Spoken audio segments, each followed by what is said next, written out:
Hey, good morning, guys. It's Mark again here, Weatherman Plus. It is Thursday, February 25th, so good day to you. Hope you all have a wonderful day. The week is almost going, and I am showing that the severe weather is getting even more intense, guys.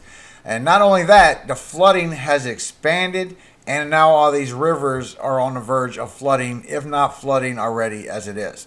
Now, we'll go through all this with you. As you all know, I always put timestamps below the title in the description. That way it saves you time for whether you come here to see what the snow accumulations will be out of all this going to the northeast, or whether you're here for the rainfall, tornadoes, and the rainstorm that's going to be happening in the south. So if it's your first time here, hello, my name is Mark. I do upload every single day.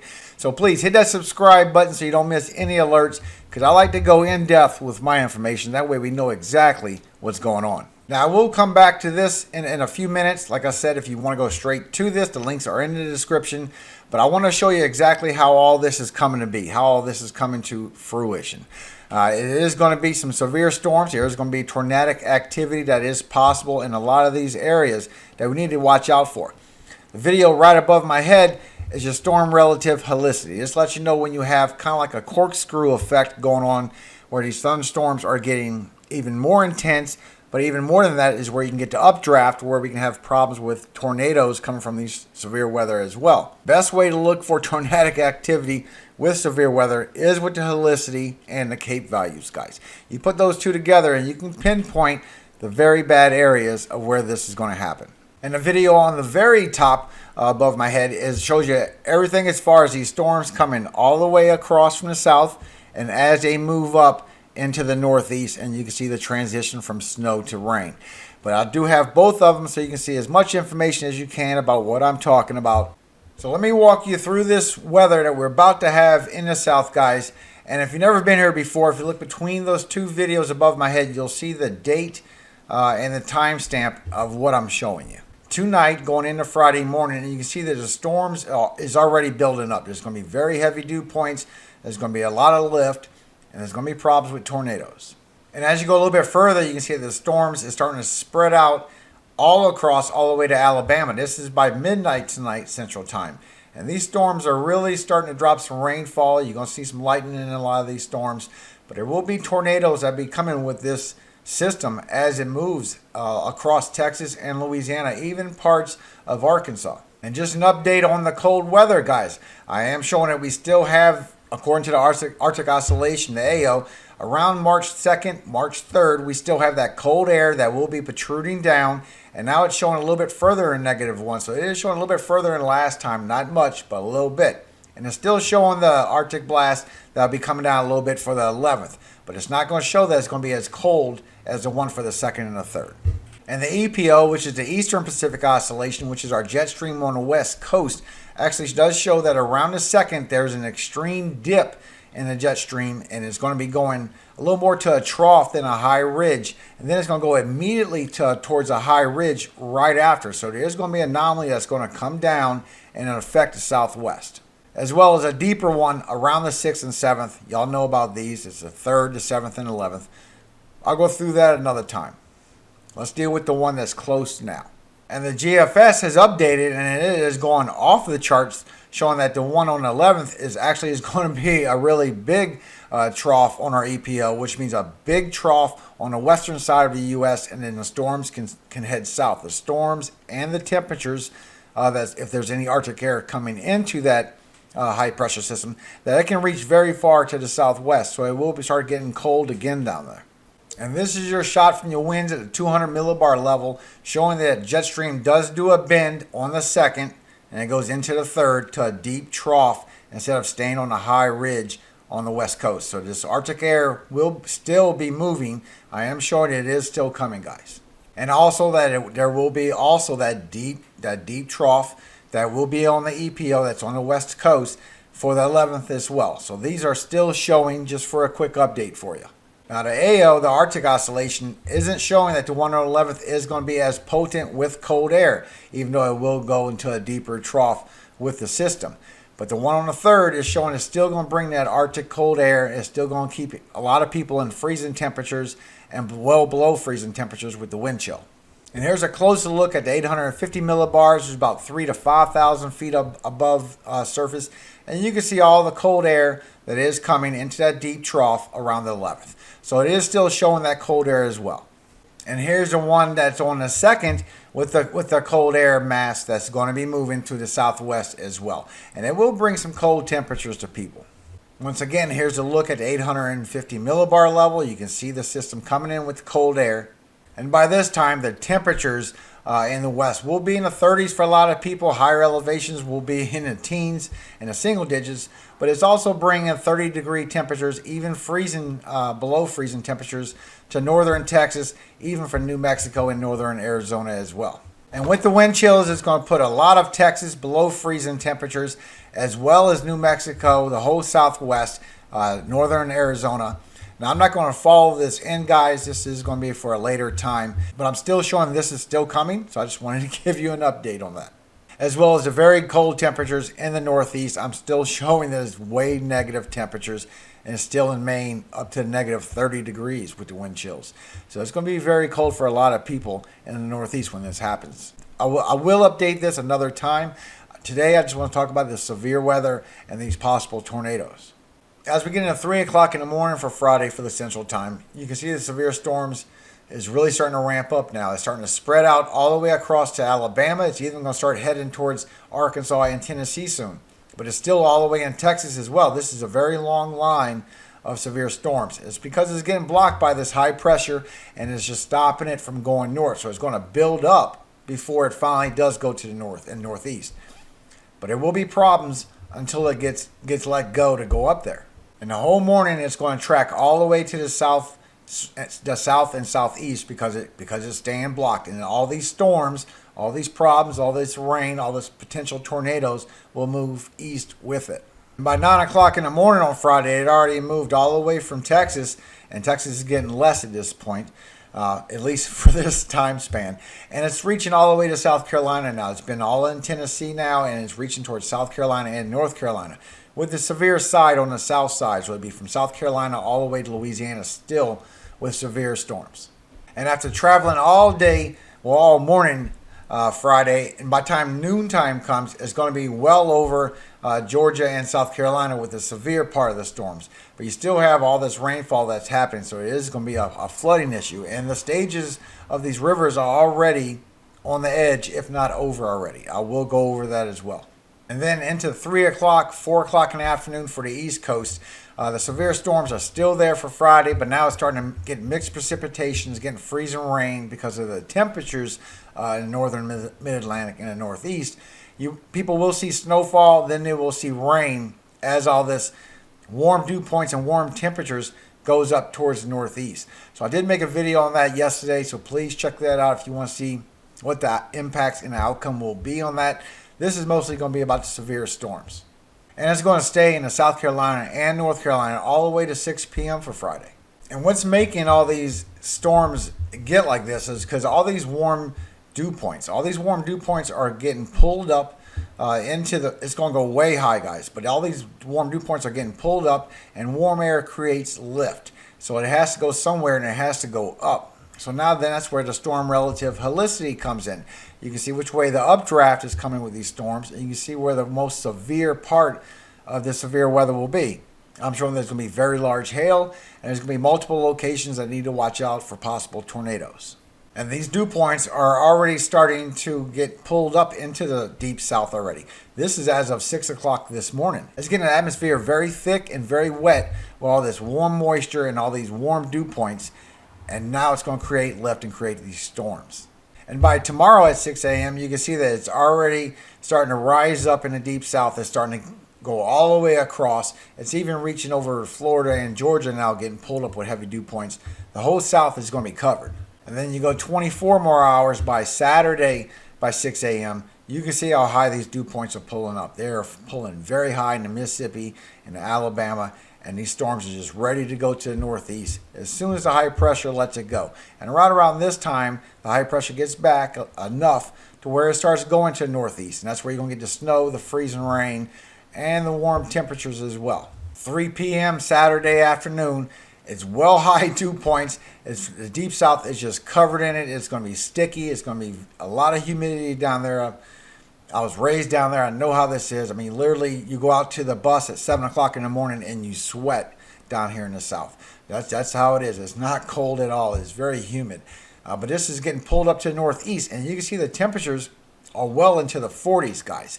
Well, this is the dew points are well into the 40s. The temperatures are going to be even more. So with this rain and these storms that's going to the northeast, it will freeze first, and there will be some snow. However, it won't be heavy accumulations for a lot of people. Extreme north there will be, but this is just way too warm. It's going to be rain shortly after. And these are your temperatures that is going to bring. It's going to be in the high 50s and 40s all the way to Pennsylvania. And then it's going to be in low 40s all the way towards Vermont and New Hampshire before it gets towards the high 30s. So this is definitely going to be a bunch of rainfall for everybody. And this is how much the heavy precipitation, how much the heavy rainfall is going to be by Saturday by 3 p.m.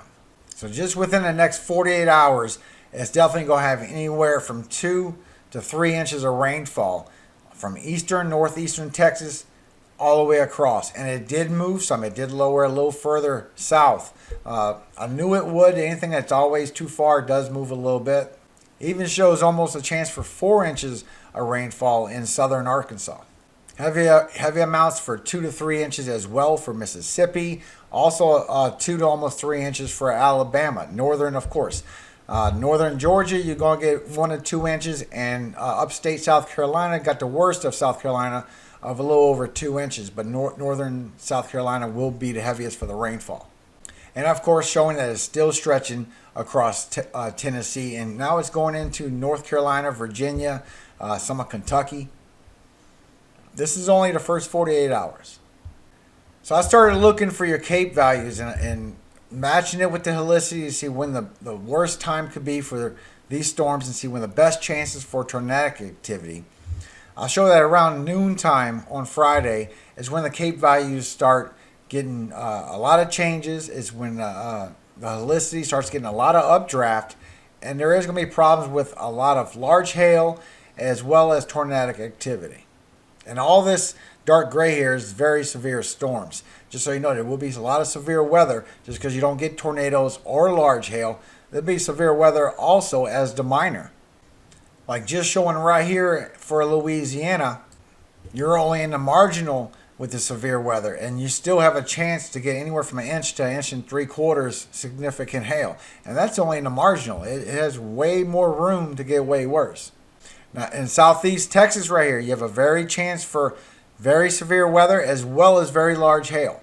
And it's showing that you have a chance for over 2 inches, almost 3 inches, 2 3/4 of significant hail for just a marginal area. So there will be a lot of large hail involved in these severe storms. And not only large hail, I'm sure there's still over 2 inches, almost 3 inches. I'm still showing now we have a marginal risk for tornadic activity. With the updraft, this is creating rotation, and it could be tornadoes, guys. This is right here in southeast Texas.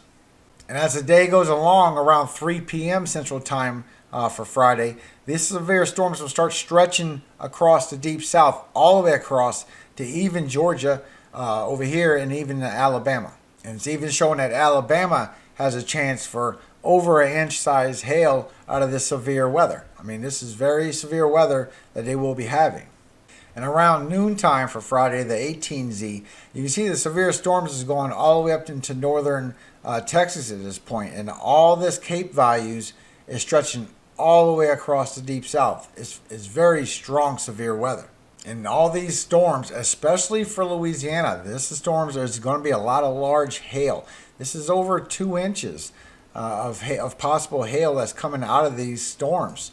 It's going to be a very dangerous situation with all this going around. Look at this. Almost 3 inches is possible out of these severe storms. And the threat for tornadoes is still very strong for Texas. Right here around Eastern, this is very close to Houston. This is a good chance for tornadoes with that kind of CAPE values with the joules. You're in a marginal for a tornado at this point. This is going to be very dangerous, guys. This is going to be very strong, severe weather with a lot of updraft to it, which is the most dangerous part. And here's another one. It's very significant hail, well over 2 inches, almost 3 inches, 2 3/4. And it's not even marginal tornado at this chance. Now you're at a risk for a tornado.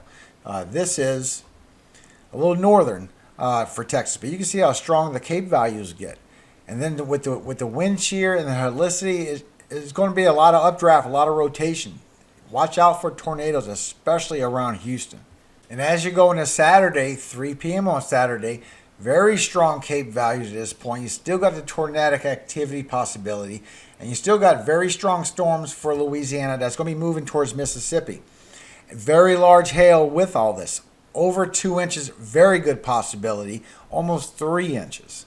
And now the tornado threat with all this severe weather is now expanding out into Texas. It's even getting towards central Texas with some very bad joules per kilograms, and it will cause tornadic activity. Now you're in a marginal risk for tornadoes. There's a lot of updraft happening that will cause a possible tornado for your area. Please be aware as all this energy builds up and moves, there's going to be issues because the wind shear is going to be blowing it to the east while all this dew points and all this convective activity is going to be rising up and headed north, and the wind shear is going to cause that low spin and it's going to give it the rotation. So we got to be careful for tornadoes all along the central to east to southeast Texas, Louisiana, well into Mississippi and Alabama as well. Now here's the same shot I just showed you for Texas. This is moving a little bit over. This is 3 p.m. on Saturday, and you can see these storms are starting to reach way into Tennessee now. Very long, very strong storms. You even get some storms in Florida that is moving through, but I'm not showing that you have tornadic activity or problems with that. I did check that for you. But it's very strong for Louisiana and Mississippi by this point. Very large hail. Still a chance for almost 3 inches, very significant hail. And this is just right on the edge of Louisiana and Mississippi. This is going to happen. This is Saturday. And this severe weather and hail problem is going to go all the way up to northern Louisiana. This is going to track all the way north. This is where the hot spot is for the month to come for tornadic activity. And you still have a chance for up to 2 inches size hail in your area. And it is going into Mississippi as well. You have the chance as well for up to 2 inches of size hail, with still in a marginal tornado risk for tornadoes in your area. And this is right here in northern Mississippi. And another area for another opportunity, and not only is it not marginal this time, now you're at a risk for tornadic activity. Very strong signatures of a chance for a tornado to grow for you. And this is reaching into the eastern Texas. So this whole area is going to be a bad hot spot. And another one with a marginal risk for tornadic activity in your area. And this is even going lower. So this is dragging all the way across. So it's not just going to be one or two areas. This whole area is going to be a bad area for tornadoes, guys. And another chance that's not marginal is a chance for an actual tornado. It has very strong signatures, a lot of good updraft, and it's just all around south and southeast Texas. Very strong signatures. And another chance for marginal risk for tornadic activity. And this is going a little bit more now. This is going all the way into Arkansas. So this risk is going to rise as these severe storms do rise. And I do show that the worst part will be Friday into Saturday and into late night Saturday, almost Sunday. And I tried showing you the actual data from National Weather Service, showing you the warning for these tornado areas, and they're not showing it yet, guys. This is what they do. They wait until they're 100% confident of what they have. This is why you cannot go by just models. You got to know what's going on. You got to get ahead of these models and know what all this atmospheric river is doing, so you can really see this before these guys or whoever is out there putting these services actually put these warnings up. This is going to happen. You can't just follow model data. Just because you don't see it, don't mean it's not there. You're just not looking right. If you mix Cape values with storm relative helicity, you can find the updraft of the severe storms of where this can be. And when you look with the wind shear, you'll see where these tornadoes can be, guys. Don't need to wait for National Weather Service. All due respect, they are awesome. I agree. Just saying. You can't depend on just running models. Now what you're looking at here is the 1 to 5 day outlook for heavy precipitation. And if you remember from yesterday, it covered a lot, but it wasn't this big. This has grown. It's grown all the way just east of Dallas, and Dallas is going to have these problems with these tornadoes. It's going to be in this area. There's a possibility. Houston definitely is going to be having a problem. This whole area is going to have a lot of tornadic activity possibilities. But you can see the heavy rain, especially for Arkansas and Tennessee. Very heavy rainfall. And then it's going to stretch all the way now. It's showing that within the 5 days, instead of just stopping right here, it did stretch down. Like I figured that blue would stretch down some. So northern Mississippi, northern Alabama, you're going to be in heavy rainfall now. But it did still going across Tennessee with very heavy rainfall. Southern Kentucky now, even western Virginia, and it's getting into West Virginia as well. And all these little green dots is where we have little river gauges checking all these rivers to see where this flooding is going to happen. And some of these stages are already at its peak. Just like northern Louisiana right here. This one that's going to be in the area for the severe weather for more rainfall to come. It is showing already that the flood stage will be at 11 feet. That's a fact. That's where the flood stage is. So the action stage, which is 10.5 feet, is when somebody needs to do something as far as releasing down the line or whatever they do to get this water down. Because once you get to 10.5 of the 11 feet stage, it's going to start flooding quickly. So right there, you need to start action. You really need some action going. But it's already observed at 12.6 feet. So it's already flooding. And the flow rate is not very fast. It's 1.65 kcfs. That is, everybody knows kilo, K is 1,000. So it's 1,000 cubic feet per second. So that's about 1 miles per hour flow rate. It don't have a really big flow rate. But when you back it up and look at all the river gauges, you can see all the pinks. All these are at flood stage already. And this one is over by just 4 inches, but it's over. This one's almost at flooding. The action stage, you got to do something by 18 feet for the Texas-Louisiana border. The flood stage will be at 20 feet, and it's been observed at 19.5 feet, so it's very close. And some of these are flooding over already. Like in Florida, the flood stage is 5 feet, it's 5.5 feet. Northern Florida's flood stage is at 60 feet, it's already at 60 feet. And these problems are going up to everybody. Georgia, flood stage is at 74 feet. It's already been observed at 78 feet. And the flow rate is at 48,000 cubic feet per second, which is 32 miles per hour. So this flooding is flowing very fast. As well as South Carolina. This flood stage is 11 feet. It's already at 15 feet. All this pink is either on the edge or already flooding. This one's 10 feet. It's already at 14.6 feet flooding observed. North Carolina is 42 feet. Its flood stage is already over. It's at 42.5. This one's over by a foot. Over a foot. Virginia, it's over by 7 inches. It's all flooding already. This one, the flood stage is at 12 feet. It's already observed at 24 feet. And they need to take action at 10 feet. But now it's already too late. It's already 24 feet flooding.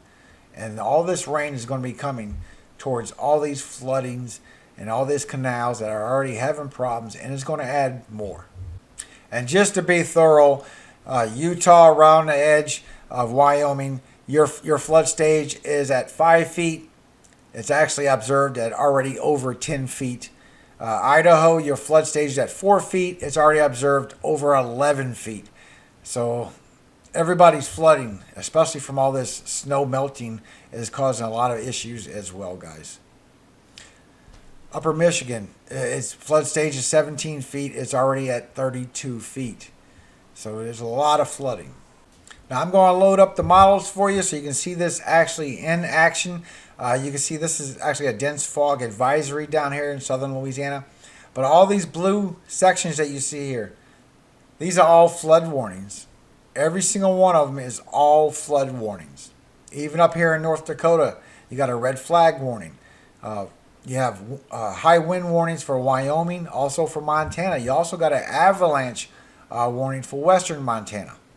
Winter weather advisory for northwestern, northern Idaho, while central Idaho has a winter storm watch. Winter storm warning right below that, and right next to you in Oregon, you're in a winter storm warning as well as southern southeast Washington. You're going to be getting some wind advisories from all this precipitation, all these storms coming in from the west. So it will add up more rainfall. It will be more snow in the higher elevations. Just be aware. And the high wind watch will go down to Oregon and Northern California as well. All right, so I'm going to play this for you guys. I got it moving nice and slow where you can see it moving. You'll see all the rain for the Pacific Northwest. You'll see the storms come in, bring the rainfall. You'll see the snow in the higher elevations. And it'll be a couple of rounds of it. But you'll see the severe weather as well pop up in the south and become freezing rain, snow, then freezing rain, then rain for the northeast. But in the meantime, let me bless you guys. Not only do we need to start our day every day with the Lord in our hearts and in our minds, but we need to pray for help. He loves to hear our prayers. He loves to answer our prayers. And I want to pray for y'all, especially in the south. I want to pray that nobody sees any of these tornadoes. I want to pray that nobody has any problems throughout this whole ordeal. I hope it just goes by, washes by, drains out, and everybody will be okay. God bless you all. Psalm 15. Lord, who shall abide in thy tabernacle? Who shall dwell in thy holy hill? He that walketh uprightly, and worketh righteousness, and speaketh the truth in his heart. He that backbiteth not with his tongue, nor doeth evil to his neighbor, nor taketh up a reproach against his neighbor, in whose eyes a vile person is contemned. But he honoureth them that fear the Lord. He that sweareth to his own hurt, and changeth not. He that putteth not out his money to usury, nor taketh reward against the innocent. He that doeth these things shall never be moved. Amen. God bless you all through this severe weather. I hope that everybody will be okay. I will pray and continue to pray that we do not see any tornadoes out of this. We all know our season is going to be ramping up. It's going to get twice as bad in March than it was in February. And it's literally going to start with very cold air on the west while we have severe storms on the east. God bless you all. Hope you have a very, very great day today. It is Thursday. The week's almost over. All glory does go to God, God of Jacob. Amen.